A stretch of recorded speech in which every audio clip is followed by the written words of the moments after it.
Well, the Ministry of Finance is hosting the 6th annual Public-Private Partnership, my apologies, or PPP conference under the theme PPP, a recipe for economic recovery and infrastructure development. The conference commenced yesterday and will conclude today. Joining us for a reflection of day one and an overall view of this conference and matters associated to public-private partnerships, I'm now joined by Mrs. Charity Sitwala-Sihope, who's the Deputy Director of the Public-Private Unit within the Ministry of Finance. Good morning. Thank you so much for joining us. Good morning. Thank you for having me. Let's start with, now you're the Deputy Director of the PPP Unit. Yes. Let's look at what are your responsibilities and how have these been executed? Okay, so within the PPP unit, we have three major key functions, and that is legislative, which is now where we draft our framework. We have now currently a PPP Act and a regulation and some policies that we use then to monitor the progress on what and the stages that we do during PPP implementation. We also have then a key section, a division under capacity building, which is the one that I had, and that is capacity building and outreach, where we capacitate the nation, Namibia at large, on what PPPs are about and what PPP projects we will have in the future with the public entities and private investors.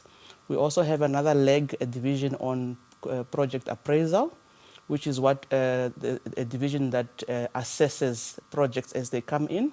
And that division is the one that has helped us right now to screen projects for the past 2-3 years, projects which we managed to launch yesterday at the conference, and which are projects from public entities that will be going forward with implementing through PPP implementation mode.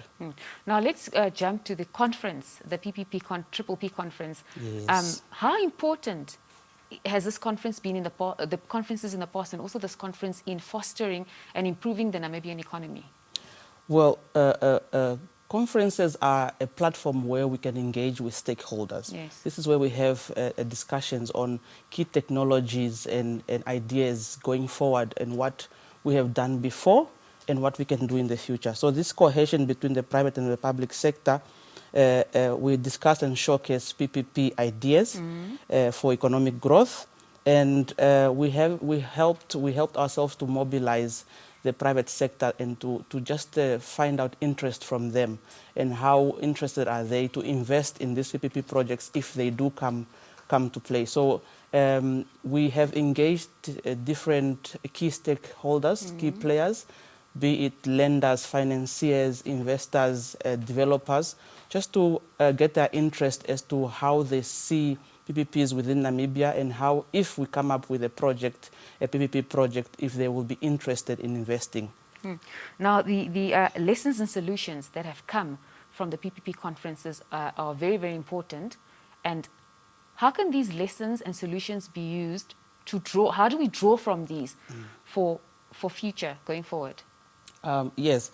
So it's every conference is a build up to the next conference. Yes. So previously we have had five conferences before.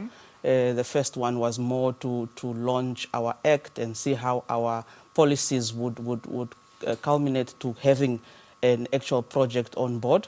So we have been learning, and it's a key step going to the next one.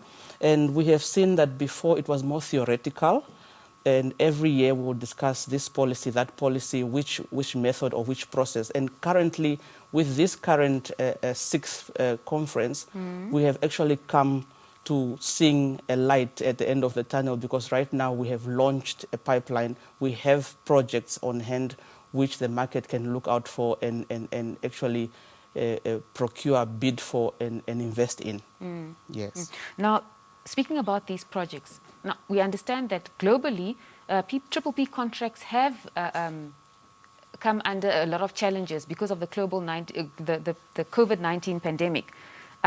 What is the situation with regards to Namibia, and how can we better design contracts within Triple P so that we can withstand these challenges? The thing is, COVID-19 is something that none of us oversaw. Yes. So we have to now learn from our previous projects that have been implemented worldwide, not just in Namibia, and then see how we can restructure our contracts and use new technologies that have come because of COVID-19 and see how we can improve from the previous structures that we had in place to ensure that if COVID stays or another pandemic comes up, we need to embed in our contracts that such pandemics or force majeures, once they do come aboard, we have a way to restructure and still have projects to run and not come to a standstill. Yes, and on that note, how are we able to use these PPP partnerships as a catalyst to boost our economy, especially during this time of COVID? Building on existing PPPs is very critical, and we have a few PPPs in Namibia. And if we look at how we can go forward, we can use our current theme, which is economic recovery, and PPPs is a tool within many tools within the HPP tool that we can use then to bring in the private sector. Because for us to improve on the current status, we don't want to give too much on the resources of government. We have been relying on the resources of government. Yeah, absolutely. So we need to bring in the private sector, and this is the key time to bring in the private sector, to use PPPs, to bring in their skills, their technologies, their funding, to ensure that these projects go forward to alleviate the burden on government. That's absolutely important. I wanted to look at one of the key developments in Namibia, which is infrastructure development. How do we use this year's theme, as you mentioned, is economic recovery? So how can we then use these public partnerships to also increase or to improve our infrastructural development? As you rightly said, the name and the theme suggest it all. And if we look at the pipeline that we have, our projects as PPPs mainly focus on infrastructure projects. Yes, we definitely look at a few of social projects, but more social and aligned to infrastructure. So if we have to give an example of, for example, what has happened in the past 2 years, we have seen that the health sector was affected. And if we use PPPs in terms of bringing in the private sector to help us with technologies, with funding, with building perhaps hospitals that could cater for pandemics like COVID, then that would be an infrastructure standing as a building and technology with the right maybe oxygen materials or equipment in there that has been tested worldwide and could help then us to realize a PPP project. Now let's go back to this conference. What were the undertakings of yesterday's conference? Perhaps you can just shed some light on that for us. Well, yesterday was exciting, and I'm excited to speak about yesterday. We foresaw the PPP project pipeline being launched by our Minister of Finance. And this pipeline majorly just showcases priority projects that have been identified. We spoke about 3 major projects in the water sector, in the energy sector, and also accommodation, student accommodation particularly. And we discussed into these projects, and what happened yesterday was that we saw in the PPP sphere of Namibia, where besides just the launch of the PPP and saying that we have these current projects ready to go to market, the city of Windhoek, which is a 25 megawatt solar plant, was also launched yesterday, and they launched it for procurement stage, meaning that within the next week, they said next week Friday, the public, the investors, can go forth and procure bidding documents to be able to play or implement this project going forth. So that was a big milestone for us, for the project. And we foresee that today we'll have more discussions going forward. We have lined up on the agenda today. We have a discussion in a key emerging sector, which is green hydrogen. We're also going to discuss on a project preparation facility that we want to to develop as a PPP unit, which we can use to better prepare documentation for PPP projects. Yes. So going forward, what can we as a public expect from your unit? Well, as I've alluded to, we have the pipeline ongoing now or launched, which means that we are now going to work towards not just the 7 key priority projects that we have launched yesterday. We have a list of about 15 projects that have been screened over the past year, 2 years now.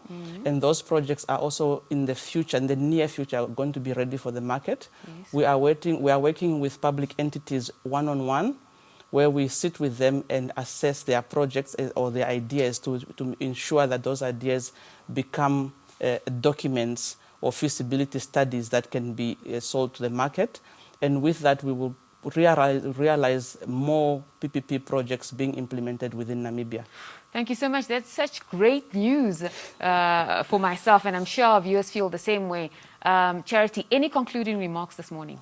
Well, we just want to share with the Namibian nation that, I mean, for the past 5-6 years, the PPP unit has been working fairly underground. We have been drafting policies and acts. But as of now, you will see us more because we have projects going forward. We are very excited to alleviate the burden that government has been taking all these years. And we are ready. We have had stakeholder engagements where we are bringing in private investors locally and internationally to come in and then assist the Namibian nation to build on these projects, PPP projects going forward. And we look forward to just engaging more with the local Namibian. Thank you so much for that. I myself am looking forward to seeing these projects come into fruition. Thank you very much. Thank you so much for joining us. I hope you have a blessed day ahead, Charity. Thank you. Same to you. Thank you. Well, there you have it. That's Charity Sitwala-Sihope, who's a Deputy Director at the Public-Private Unit at the Ministry of Finance, just enlightening us about the PPP conference that started yesterday and will conclude today under the theme, A Recipe for Economic Recovery and Infrastructure Development.